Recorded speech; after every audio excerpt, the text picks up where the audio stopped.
Hey, hopefully everything's working. So just let me test. Check. Yeah. So hey guys and girls, I'm not sure who's out there. Welcome to another live stream. So as for today, actually, we're gonna start a new project, a totally new project, and basically the idea of this project is to show off a little bit the Phoenix Live View features, and not actually its features, because as I'm going to start today, it's more like the first steps, right? Like the first thing that you have to know to actually work with it. I did some projects on it in the past. There's this market umbrella one. I guess it is market umbrella. Market here.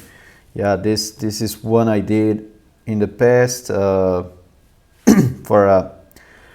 a talk I gave on a conference here in Brazil. And on this project, I basically showed off a little bit more like the beam itself than actual live view, right? So the talk, I mean, on the talk I focused on the beam and not on the live view part, but the live view part is basically pretty straightforward. There's one live view there that actually starts processes, and it's a pretty interesting talk too. I guess I can link to the talk on my when I finish this live. By the way, I always post I export my live content to YouTube. I always do that. Let me just check if I notified the person that said, hey, I'm going to. All right, cool. Yeah, I think it's you then, Leandro. Is it you there? The only one watching? I mean, it's okay. I don't mind. Maybe I should ask, hey, J. Freitas. Oh, there's two then. Cool.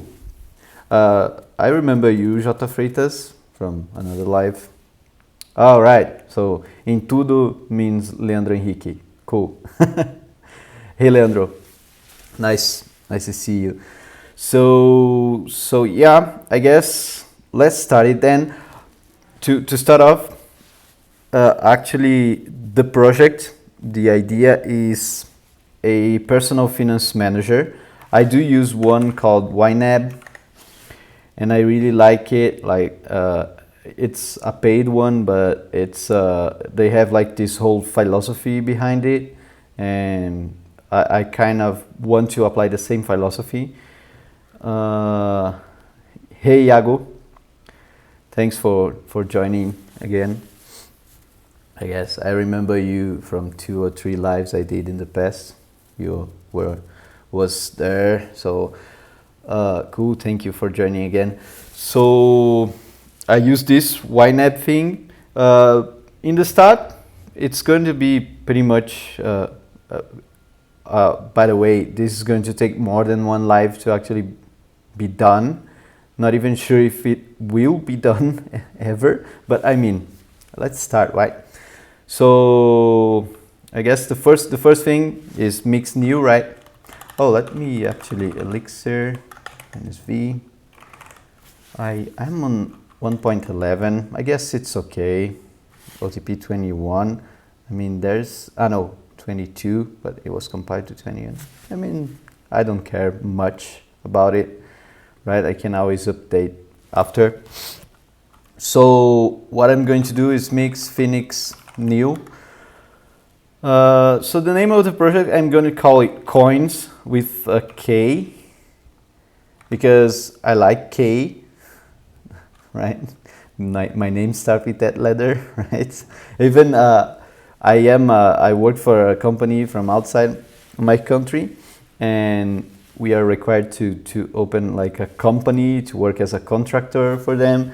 And I guess I'm one of the only ones that didn't open a company with my own name. I did open it 0K, like for 0 Kelvin, which is absolute zero. I think it's a cool thing, right? I don't know. I think it's a cool name. Sorry. So I'm going to start a pretty simple one. The only flag that I'm going to set is live, to say, hey, this is a live view project. So it's going to generate, instead of generating dead views by default, it's going to generate a live view. So here it is, creating, installing dependencies, compiling the dependencies. Oh, it did already install. That was quick. Normally this one is the one that takes like a lot to run.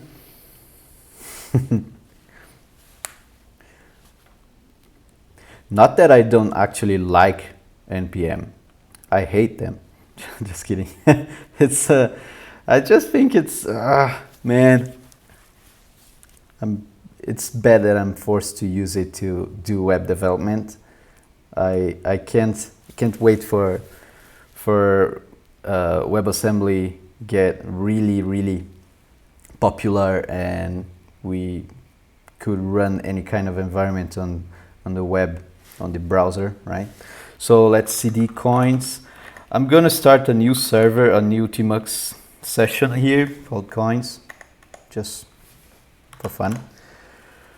So yeah, I think there's git init, right? And git AC means git add commit. I'm just going to commit the initial thing. Let's just do a description here. Koins live. I think git create, because I have this hub installed. Not sure if you ever heard of it. Hub create actually creates a new repository at GitHub. It's pretty cool. I totally like it. So and I do alias git as hub, because hub kind of fallbacks to git. So it did create my repository there as a public one, and it actually added this as the origin remote, so I can git push -u origin master. Oh, really? Come on.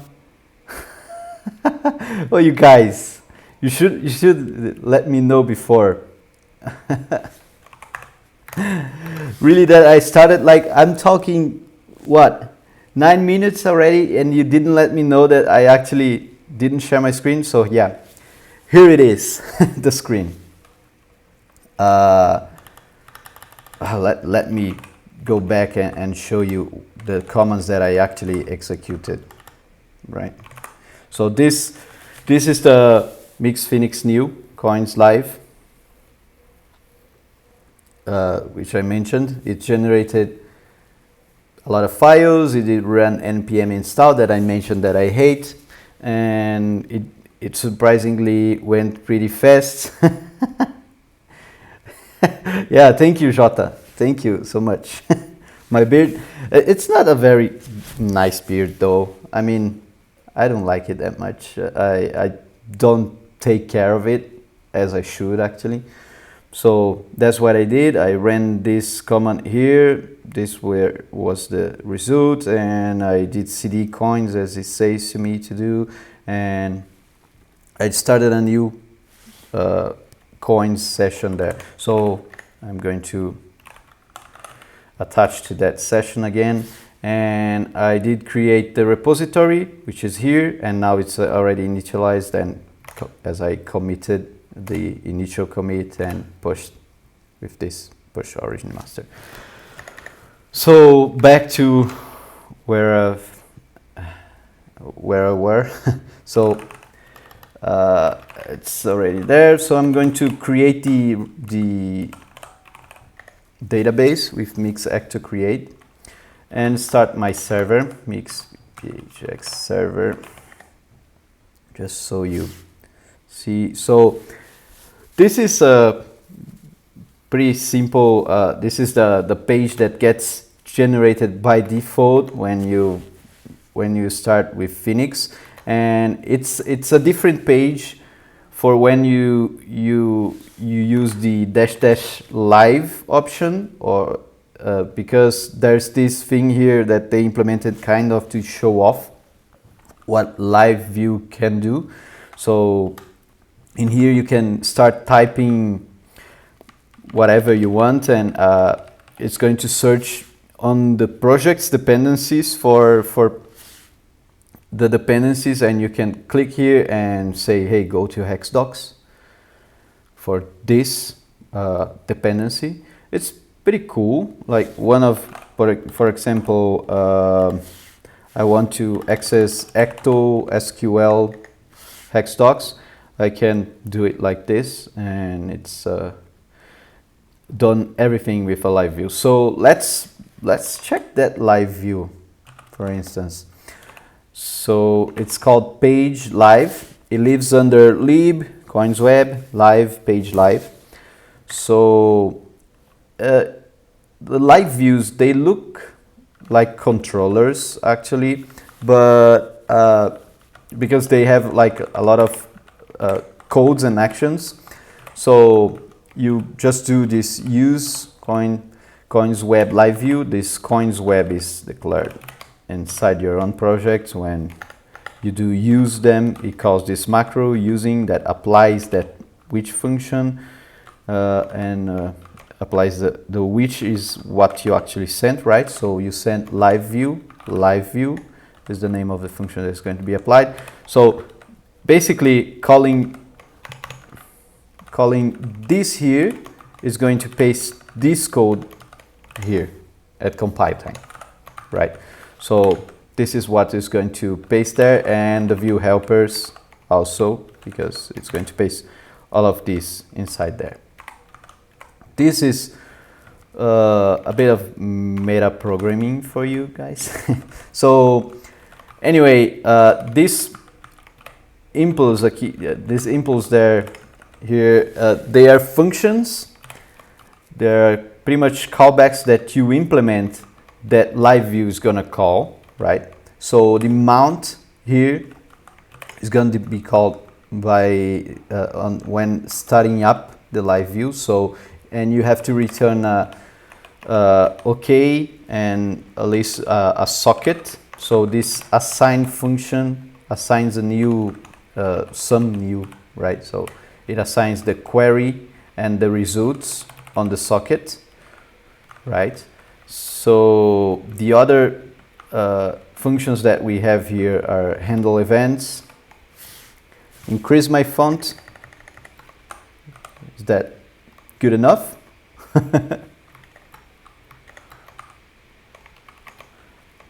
I think I'm going to just so on handle events, you can receive events from your client. So this handle event is going to be called when a new event is sent to this live view, right? So how you can send this event? Basically on page live HTML here, if you search for suggest, let me just I killed my terminal, sorry guys. That's the good thing about using tmux. You just have to tmux again and you didn't actually lose anything. On your page live HTML here, I'm going to open another tab. There's the suggest. So this event suggests is going to be sent here on this form. Like when you submit this form, it's going to call this event search, right? And when you change any field on this form, it's going to call this event suggest, right? So more on the actual event. The second parameter is actually the data that gets sent. So here you can see this doesn't have any. This is a form. So the data that gets sent on a form is basically all of its inputs, right? So in the name that's going to get that's going to be the key on the map is going to be the actual name of the input, right? So, and yeah, that's the way you can actually suggest new things. And so as you can see, these assigns here, they are set in the socket, and here on the live view you just access them with this add queries. For example, add query, pretty much as you do on normal views. The same for results there. So this data list is actually this. Oops. It's actually this list here that gets popped up. This is the data list that is being actually rendered there. And everything here is happening on the background, right? So, but yeah, enough of talking about it. Like, just to finish it, the search event here is going to call the search there and actually check some stuff, get the actual name of the app and the version, and it's going to send you to a new, it's going to redirect you to an external URL. That's the query and the version, right? So yeah, for a start, that's it. Now let's do what actually matters, right? Let's add functionality to it. So there are generators to generate new live views.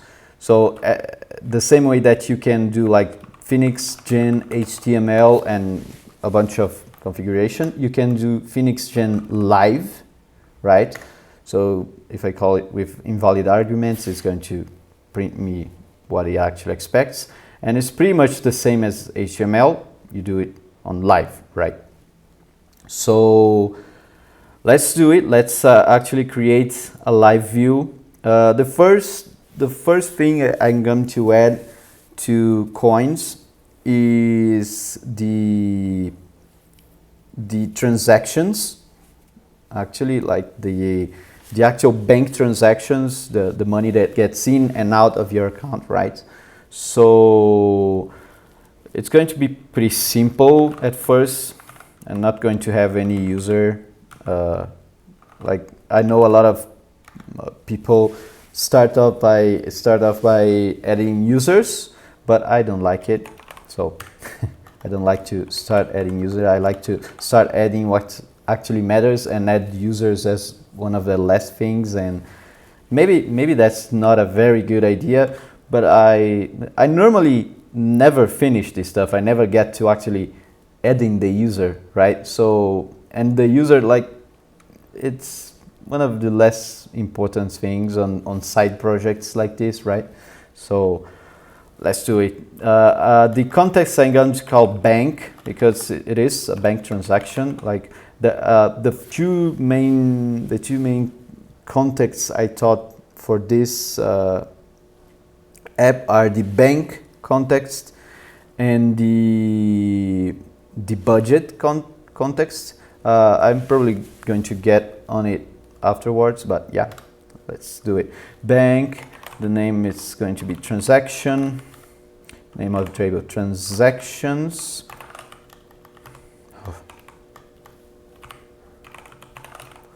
transactions, and the fields, maybe a description and the amount.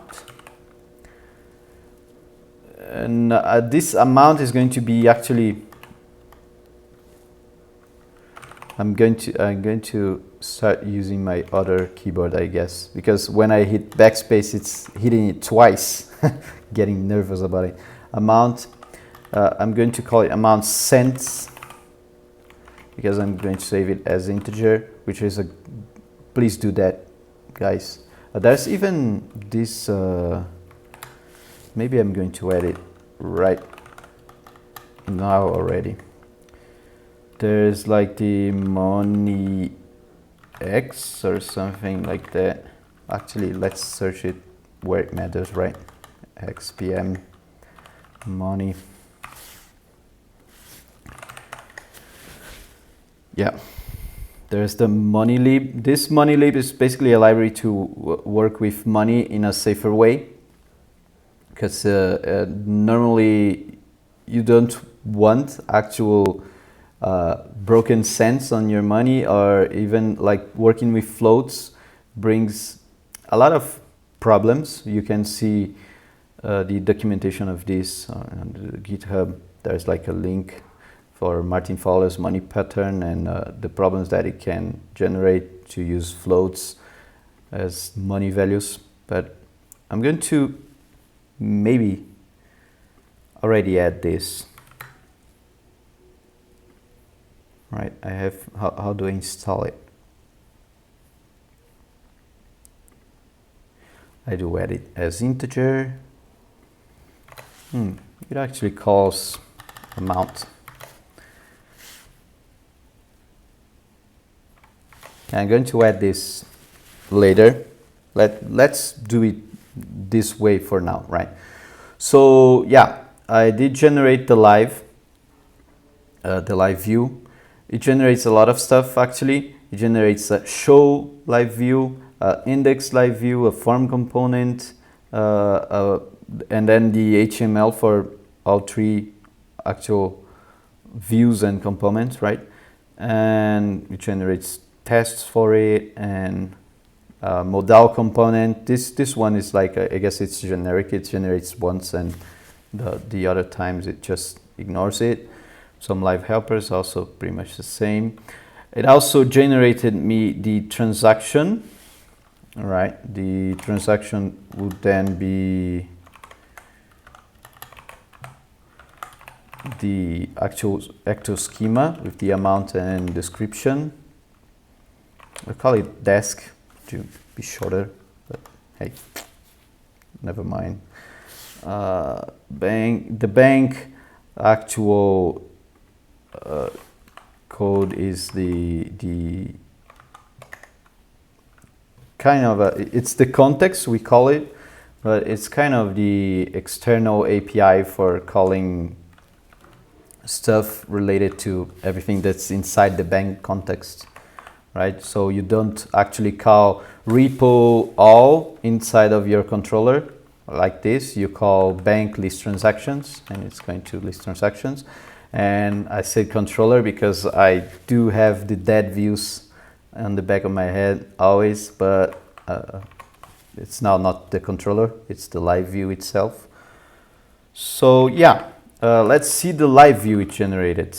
So it generated the transaction live index.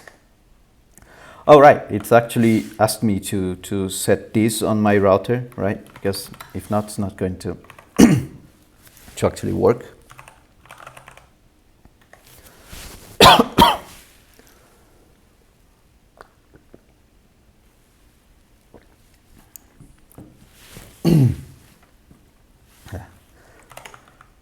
And this is it.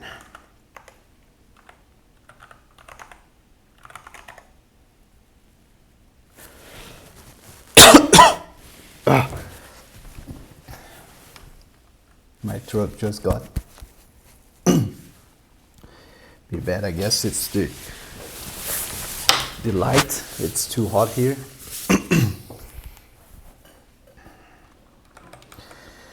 So back to the work here.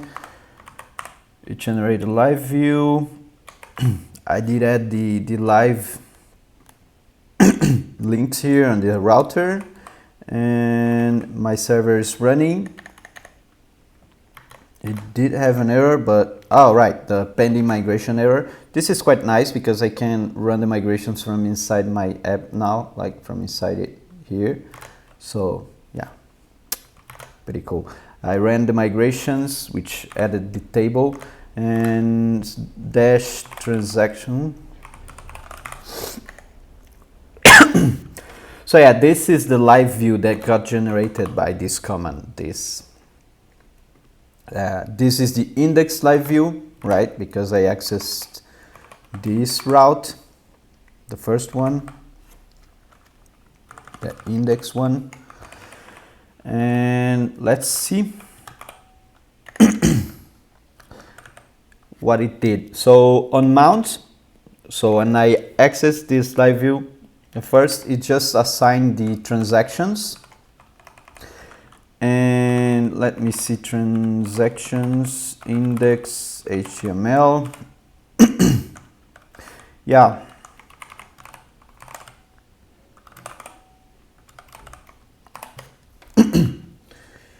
it just goes through all the transactions here and print the transactions, right? As there's no transaction, there's nothing to add. So the description, and the amount, and that's it. Like, the live views are pretty simple, right?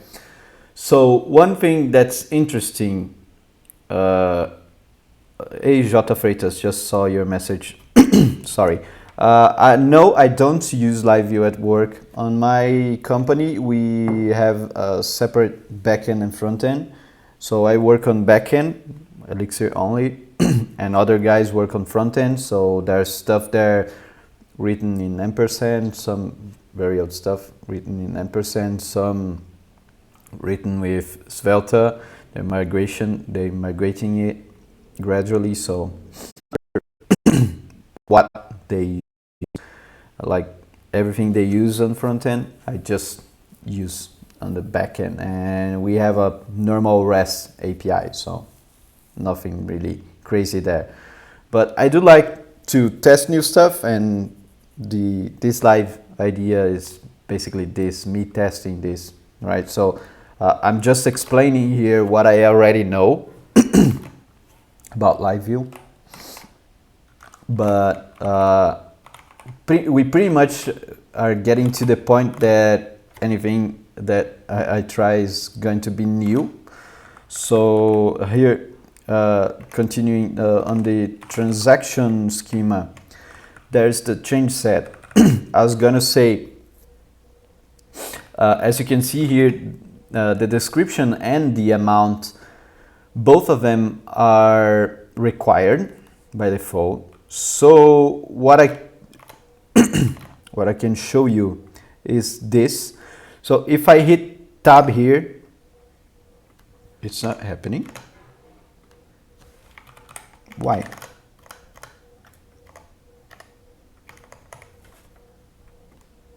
It should actually be happening. Strange. Let me test on the edit. Oh, here. Yeah. Why isn't it happening on new? That's strange. Anyways, back to what I wanted to show. This kind of interactivity here, like as you saw, I didn't post anything. I didn't click the button here to actually post it to the server, and it actually already checked if this is checking that this is a required field. So you might think, hey, this is being done on the client, but no, it's not. And it's actually leveraging this very own validate required here. Which means that if I take it out of here, and I just did refresh, by the way, and I take it out, nothing happens, because now the change set says, hey, description is not actually required. So yeah, that's the idea of live view. Like you can have this interactivity without actually having to actually duplicate a lot of checks on front end and back end. So how does it do that? That's the question. So there's this edit, I guess, or I'm not sure where is it. Here. I know now why I'm having trouble with my. Just excuse me for one moment. I have one thing to do. I use this Ergodox Easy keyboard, and I did change it recently. By recently, I meant today. So this is my layout of my keyboard. It's so I changed it because I added this kind of V mode for my, like, to use VI mode on anything else, because like here on Vim N I can access this layout, and H is going to be actually the left arrow, J is going to be the left shift, it's wrong. Down arrow. Hey, good evening. Not sure how to pronounce your nickname there, but anyway, good evening. This is going to be the down arrow, this is going to be the up arrow, and I'm going to call it J. Just to do is fine. Yeah, I thought that maybe it was Dudu, maybe Eduardo, right? Anyway, but I was having trouble to remember that to access this thing I had to press this button here. It's not very reachable, so I created this other shortcut where I could hit ESC twice and it would send me to that actual Vim N. And it's not very good because then it delays a bit when it's I hit just once. So I'm going to change it to actually being just ESC, right? And here also just ESC. And I'm going to actually move this one to here. It's a command space, the spotlight, and out command space. I'm going to call it spot, and I'm going to say, hey, this goes straight to. Sorry, I didn't mean to actually configure my keyboard. No, it's not the Moonlander, it's the old version, the Ergodox Easy Moonlander. I bought it before Moonlander actually existed. But they're pretty similar. Like, I guess the only difference are the thumb clusters and the actual design. They are a little bit thinner. This is how they look, by the way. If you're not sure if you can see, let me put the cam. This is how they look. They're very very thick. But yeah, they're pretty good. Like, they're very configurable keyboards. So, but that's the problem with configurable keyboards. You can mess them up really quickly, like and a lot. But yeah, so this key now is going to always send me to the Vim mode. But wait, it's this pot.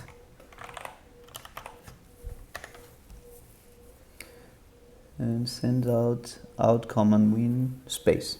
Right. Okay. So I'm going to compile it. So there's this program here that actually I can download my layout,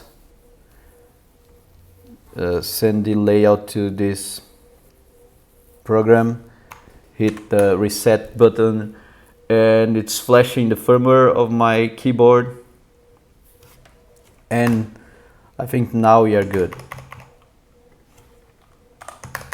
Yeah, thankfully. Yeah, I was getting really annoyed by the change I did. Anyway, back to live view, yes. So you really like to have some split keyboard someday. Yeah, it is really nice, and it is really expensive depending on you where you are. Here in Brazil, I can say I would not pay that if it was not actually paid by my company. Like they have this home office budget, and I was kind of struggling to actually spend the money, right? Because I have the money there, and the only thing I could think of is a mechanical keyboard. Then I, jovem, hey Piazão, beleza? Sorry, it's just so yeah. So in Brazil, it's really expensive. I guess. Let me check. I guess they actually even changed the price of ErgoDox EZ. I paid $250 plus taxes, like customs, right? So buy now here. Ooh, even worse. Even worse. Yeah, I paid $100 less. My build is pretty much this one, I guess. Tilt kit, yeah. My build is this one basically. Oh, I don't have I have the KO silver, I guess, or KO gold. No, KO copper. KO copper. I do have the KO copper. They're pretty nice switches. Yeah, very brave, right? So I mean, as I said, I just did that basically because the company paid and not me. But I did not regret, because it's really, really good. Like it's the customization it has, and the ergonomics of it is really good. So Ergosoft, you tried once to manufacture. Oh, cool. So you didn't find any switches?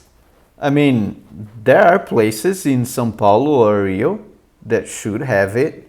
Like, not sure actually. Oh, yeah. Then you're actually asking too much, right?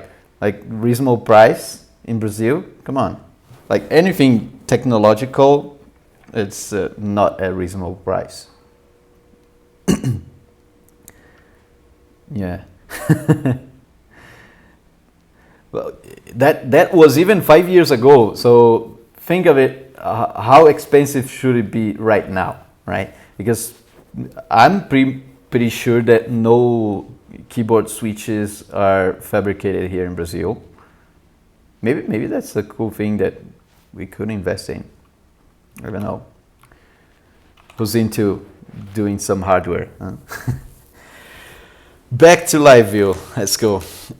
So yeah, I was talking about this, and this actually being checked on the server, even though I actually didn't hit enter. I just changed it. Like I just typed 1 here, and it already changed this partial. And all you actually need to do is to say, hey, on the edit transaction, this is the form component,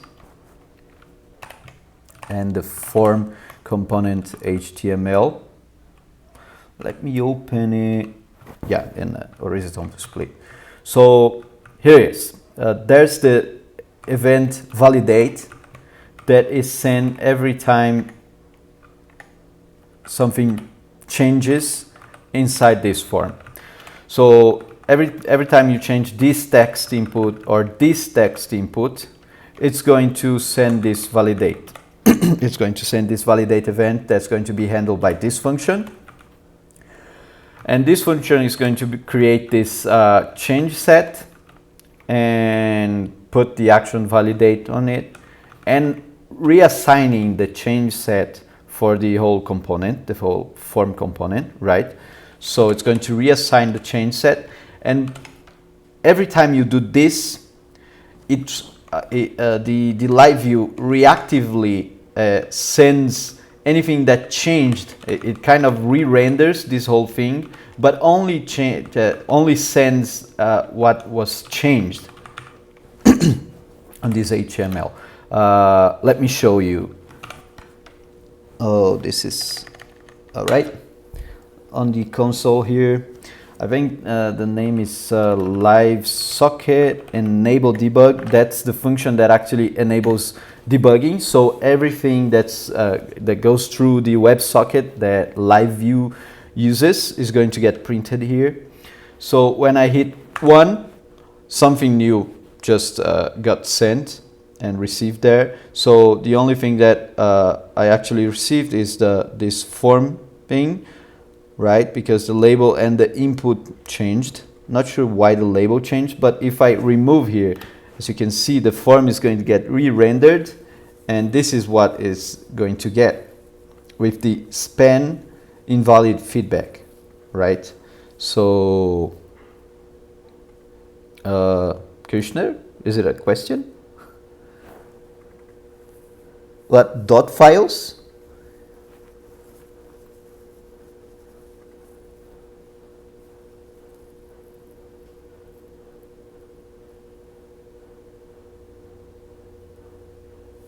Oh, all right. Anyways, you're talking to each other, not me.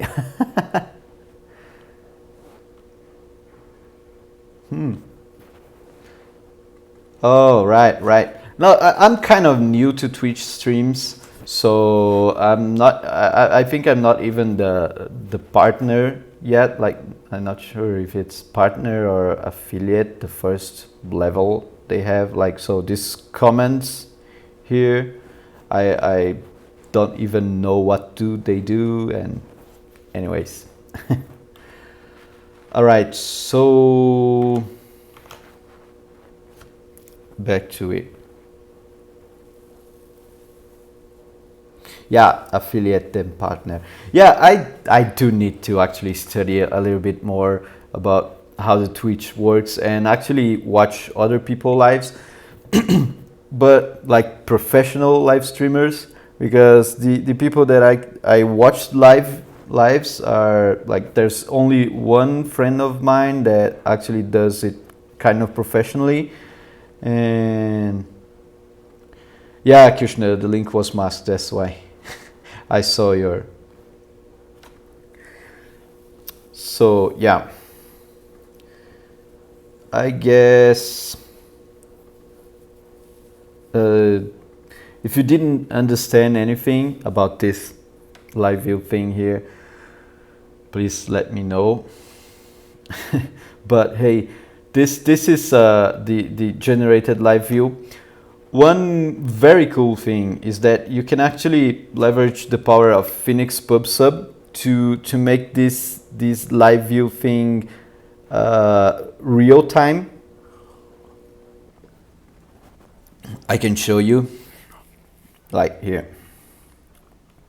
Let me open another window and put it right here for you. So for now, if you add something new here, it's not going to refresh here. So what you can do is to create a Phoenix, to use Phoenix PubSub to actually update both sides, right? So what you can do on form content is when you do save transaction with this bank update transaction, bank on update transaction or change transaction, you can get this result and broadcast. I'm going to call it update, and then on create I'm going to call it create. So let me call broadcast here, and the parameters are going to be either okay something, okay, and the transaction and the event, or the action actually, right?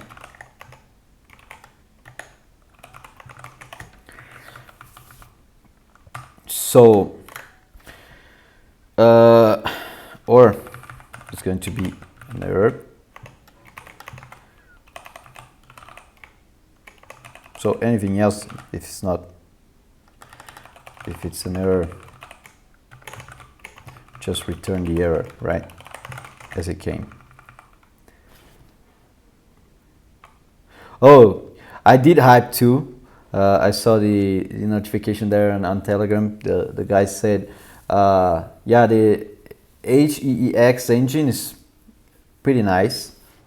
I'm just not sure when it's going to get merged to master and actually on our hands, right? Probably Phoenix 1.6. So Piazão, Kirchner, is the hex, the EEX are these files here. These files here, right? They're basically templates that you can mix text. They call EEX in the end. They're basically templates that you can mix text, plain text. It's interpreted like plain text, and these tags here, pretty much like Ruby does with ERB. I guess it's the files that they use. So or even PHP does that. Oh, so yeah, thank you for sending the link. So, but Dudu, he's kind of he's a friend of mine that got interested to Elixir pretty recently. So he doesn't know much about Elixir, but hey, yeah, thanks for the links. But yeah, the difference of hex and the plain EX is going to be that it actually interprets the HTML tags, and you will be able to create components and call the components something like this, and say this kind of stuff, you know. So that's the idea of HEX. Pretty much what React does, right? Because right now Phoenix Live View does all the parsing itself, but it actually receives the text and not the HTML structure in any way, or it's not able to actually create components like that. So yeah. Let me just check if I have PubSub installed. I'm not even sure if I need to, because probably PubSub is already used for something else. But hex docs Phoenix PubSub.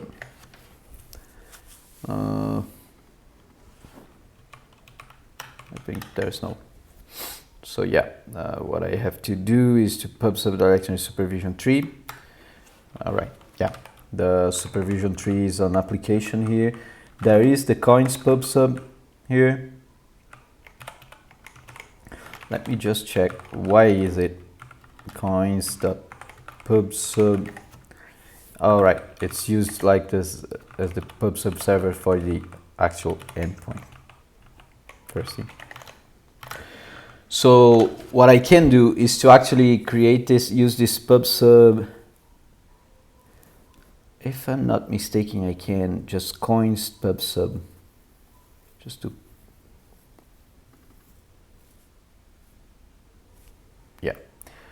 what I can do is here, every time a new, where is it? So the index live view should subscribe to coins pub sub,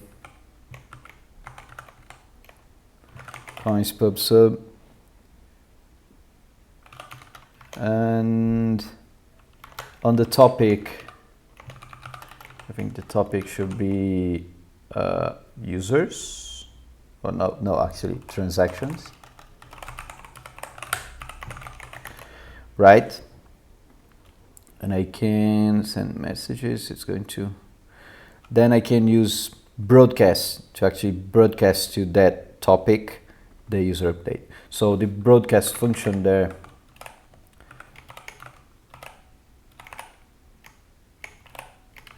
let me close the ones that I'm not using. The broadcast function, that's what it should do, right? So Phoenix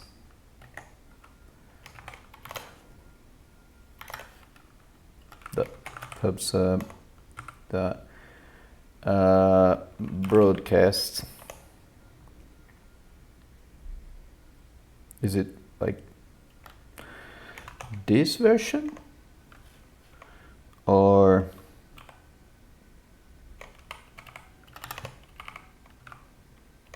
let me check the documentation.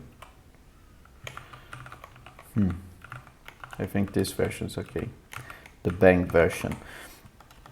So it's going to broadcast to the coins pub sub, and coins pub sub, and it's going to send the event, the action, and the actual transaction. So the action and the transaction, like this.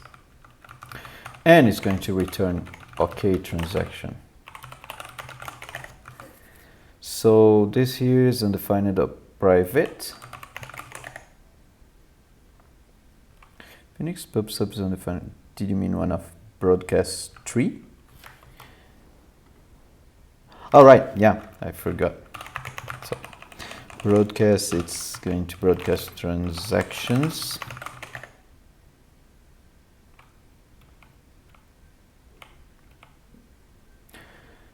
Function called never returns since it differs the segments with positions. I mean, I just did install this COC Vim. Not sure if anyone ever used it. The conqueror of completion is this guy here.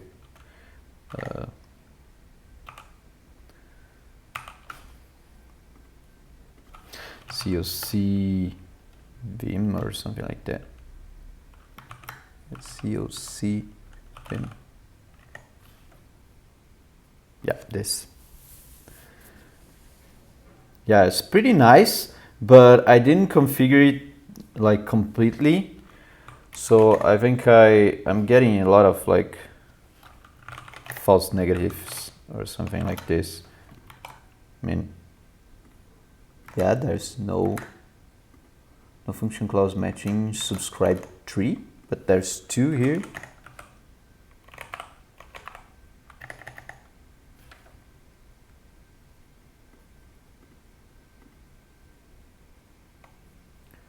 So coins web index mount.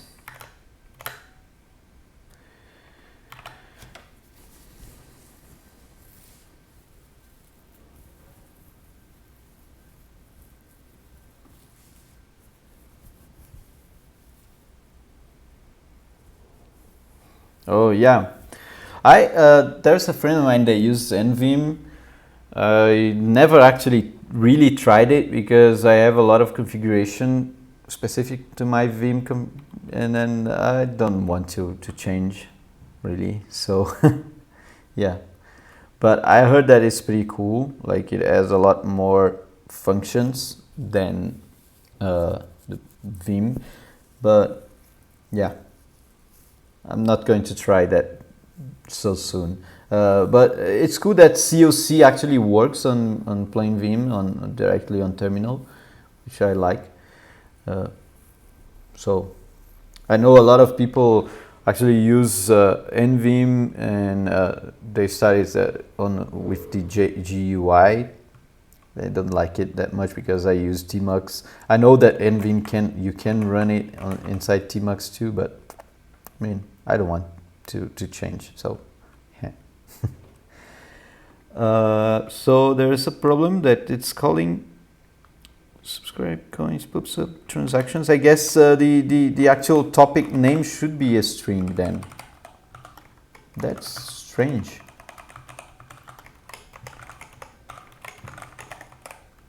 Anyway, I never remember. I did remember now. YSIW and the delimiter.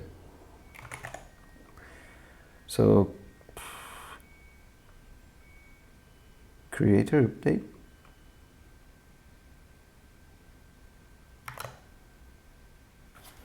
So broadcast.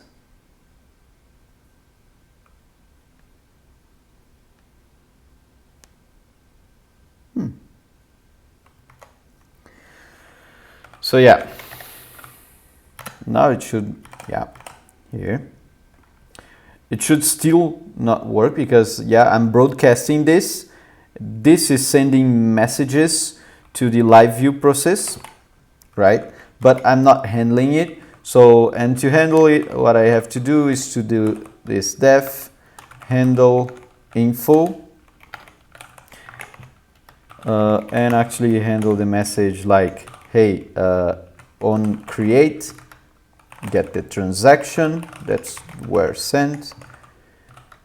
And actually what I have to do is no reply, assign transactions, this transactions plus transaction, I don't know, maybe, or just this.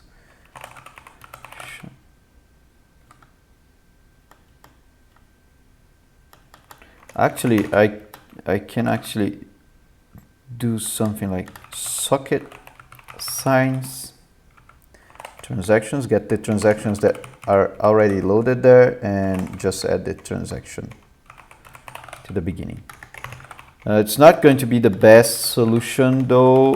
I know that there are other ways to actually do it, like to actually mark this transaction as a temporary assign.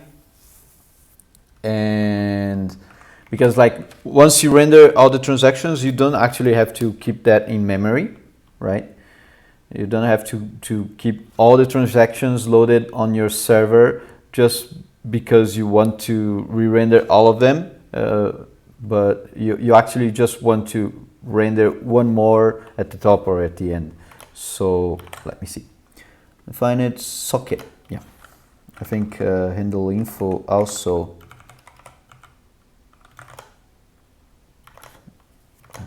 Let me see on live view documentation. Phoenix live view. Handle info. Yeah. Message and the socket.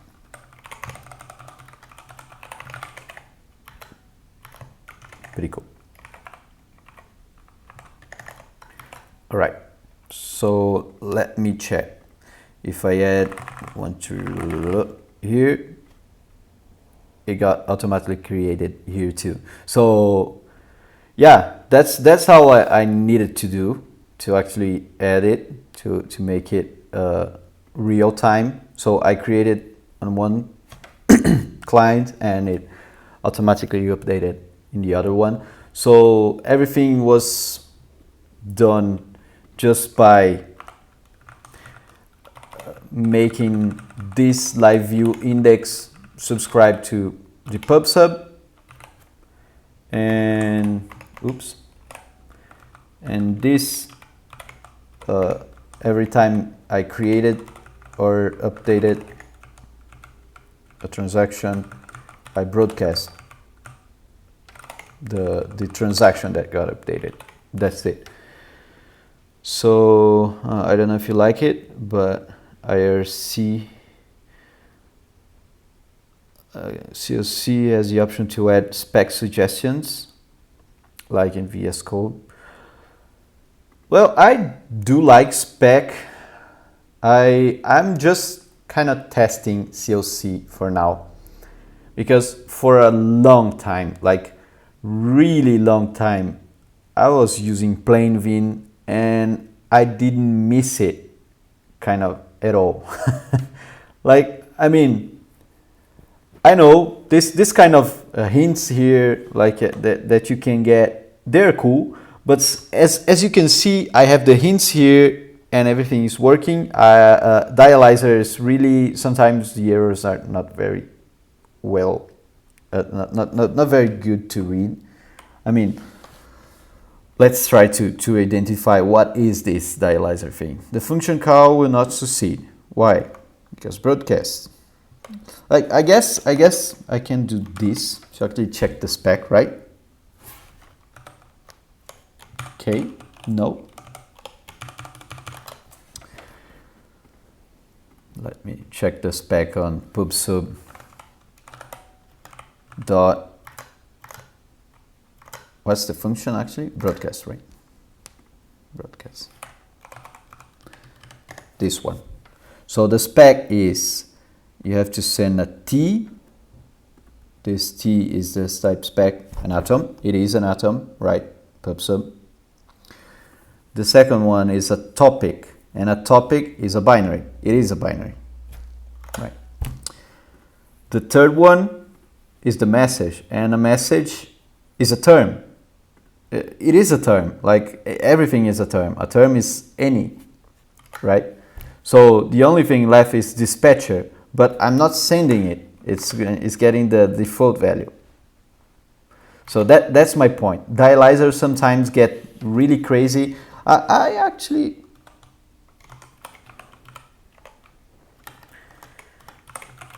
might as well just say, hey dialyzer, is there a dialyzer here? No. Dialyzer, elixir less dialyzer enabled, false. Ta-da! So the thing is, Jean, I'm not sure if you're still there, Piazão, but dialyzer is the static type checker. It's not static, but anyways, it's the type checker that you can actually create like type specifications, like the mount function. The first one is a map. The second one is I don't know, a list, or like a list of integers. And the third one is a socket T, and this socket T you can define like inside the socket module, you can define like a type T that is actually a map like this, that has A, that should be either okay or error, you know. So that's basically a static type checking, right? So yeah, feels like TypeScript. Anyways, I mean, I do like Dialyzer. I just struggle a lot with it every time I try to actually use it. Like every time I try to actually pay attention to it. Like I used it once on the projects I was working on, and like it was a project that we didn't include Dialyzer since the beginning, you know.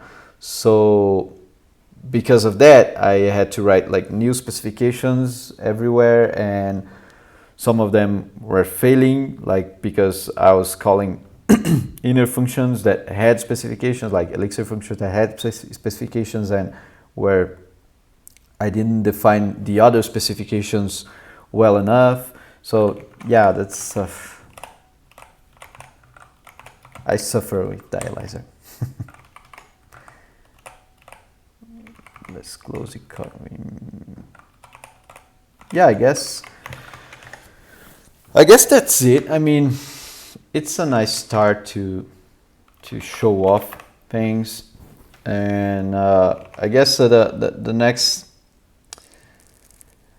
slides I'm going to actually explore more things instead of actually teaching it because for this time I got caught with actually explaining what it was doing instead of actually doing it.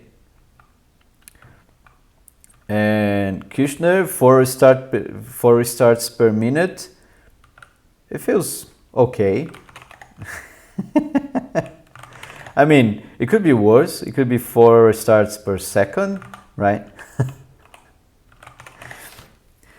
But yeah, I really feel like I do miss this kind of programming, full stack programming, a little bit.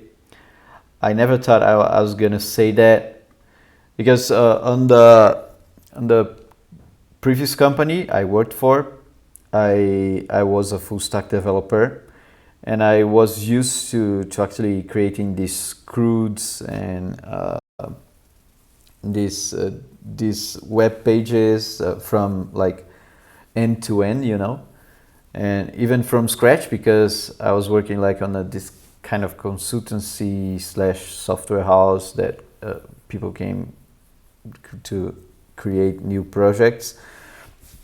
So it was pretty cool, and I kind of miss a little bit of that. And live view, the part that I didn't miss is JavaScript. I don't miss at all JavaScript. And hey, with live view, I didn't touch JavaScript at all this time, right? And I was even able to actually do this pub/sub thing. So what was the pub/sub? Yeah, the pub/sub thing is basically this. Like here I have two open pages, and I can do one thing here, and it gets reflected automatically in the other page here. Everything here, basically, when I created the page here, it sent, like, it broadcasted the creation to all the live processes on the server, you know. So yeah, it allows communication among sessions. Yeah, basically every session here, every live view here is a running process on the backend. So, and that process, so index here, yeah, and that process subscribe to that topic, right? So as this process here, this self, right, this process subscribe to it, this very own process is going to get the handle info here. It's going to get the message sent, and the handle info here is the way you actually get to check to get these messages, right? So I also should in the future give update to handle the update message that I actually did there too on the bank. But what I'm going to do is not broadcast it for now. So let me just commit this.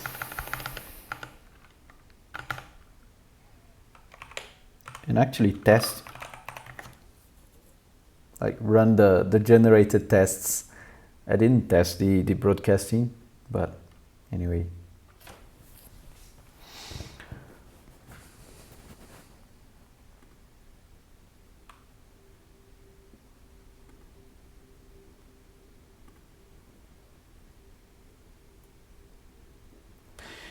Yeah, it's kind of a observer pattern. Like it's the pub sub pattern, I guess, right? That's why they call pub sub. But it doesn't actually have anything to related to WebSocket at all, Iago, because PubSub is like it's more about messages being passed inside the server. Like PubSub has nothing to do with sending those messages to the client, for example. You know, so those messages are sent to the client by the live view, and you don't see there. But yeah, the PubSub there actually is just handling the communication between the code that actually did the action with the processes that are running with the sessions of users, right? So yeah, not sure if I was clear. So PubSub is just you can check it. Like this is the oops, I did click on the wrong page. If you go to the, so it's a real-time publisher subscriber service. So you can, the idea is that you have every code is running on a process. So when you subscribe, the current process that this code is running is going to subscribe to this my PubSub here, right? To the topic with this topic. And if you send a PubSub broadcast for Mixpub, so for that same thing, it's going to broadcast to all the subscribers, right? So it's basically just a broadcaster. And you can use like Redis for as a backend, for example, to actually save the messages that you want to send. So it uses Redis to exchange data between servers, for example. But you can actually use PG2, which is the default, by the way. It actually uses distributed Elixir. No database needed. Like you just need to connect two nodes, and it actually can send messages through a TCP connection between those nodes. So it's pretty cool, and it's you don't have to do anything else than actually connecting the two nodes and subscribing wherever you actually need to get broadcasted to. So yeah, the test failed. I'm going to fix that probably next live because it's getting late and I need to sleep. Hope you guys actually liked it. It was a little bit confusing maybe, and not many things were actually done. It was more me explaining things. But yeah, hopefully next live I'm going to get more productive and actually do stuff that matter and get really stuff done, because what I want with this is to actually build the project and not just show off Elixir, right? So because I think that that's actually a nice way to show off Elixir, right? Just build something that actually means something, that matters, right? And yeah, so yeah, I guess that's it for today. Thank you everyone for watching. Now I see there's 7 viewers already, and yeah, bye guys, thank you so much. Yeah, have a nice night, you too. Bye.